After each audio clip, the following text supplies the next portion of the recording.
વિકસિત ભારત સંકલ્પ યાત્રાનું સમઢિયાળામાં ભવ્ય સ્વાગત કરાયું.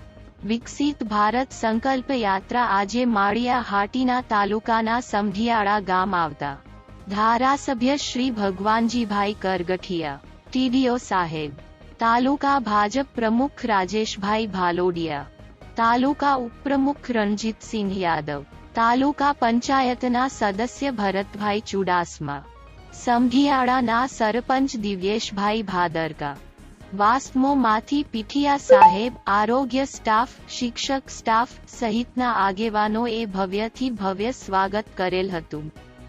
આ કાર્યક્રમમાં સરકારની વિવિધ યોજનાઓની જાણકારી આપવામાં આવી હતી.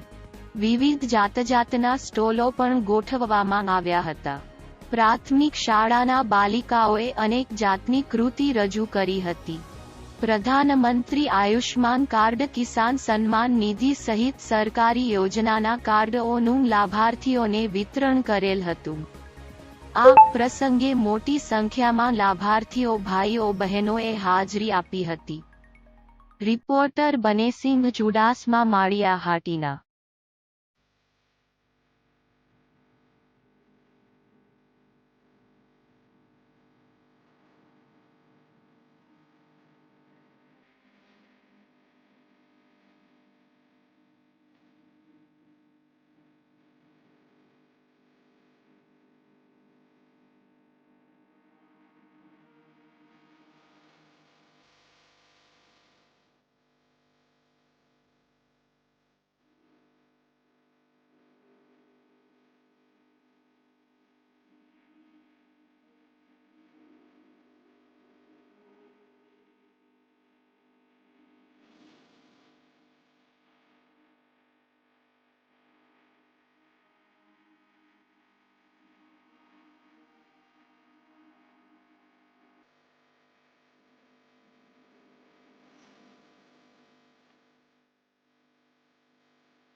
આજરોજ માળિયા તાલુકાના સમઢિયાળા ગામે જ્યારે વિકસિત ભારત સંકલ્પ યાત્રા પહોંચી ત્યારે માનનીય ધારાસભ્ય શ્રી ભગવાનજીભાઈ તેમજ તાલુકા ભાજપ પ્રમુખ, તાલુકા ભાજપ ઉપપ્રમુખ તેમજ તાલુકા પંચાયતના સદસ્યશ્રીઓ તેમજ સરપંચશ્રી અને તમામ અધિકારીગણ, અલગ અલગ વિભાગના કર્મચારીઓ અને ગ્રામજનોએ ઉમળકાભેર આ યાત્રાનું સ્વાગત કર્યું.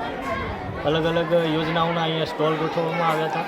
તેમજ જે લાભાર્થીઓ હતા, આયુષ્માન કાર્ડ છે, પ્રધાનમંત્રી કિસાન સન્માન નિધિ યોજના છે, તેમજ ICDS છે, NRLM છે, એ તમામ યોજના લાભાર્થીઓને અહીંથી લાભોનું વિતરણ કરવામાં આવ્યું. અને છેલ્લે ધારાસભ્ય શ્રી ભગવાનજીભાઈએ પણ અને તાલુકા વિકાસ અધિકારી તરીકે મેં પણ એક પ્રાકૃતિક ખેતી તરફ આપણો દેશ આગળ વધે એ રીતે આપણા તાલુકાના ખેડૂતોને પ્રાકૃતિક કૃષિ કરવા માટે આહ્વાન કરેલું છે. અને તમામ ખેડૂતો અને તમામ ગ્રામજનો સરકારની તમામ યોજનાનો લાભ લઈ અને ભારતને એક વિકસિત રાષ્ટ્ર બનાવે તે બદલ આહ્વાન કરવામાં આવ્યું છે.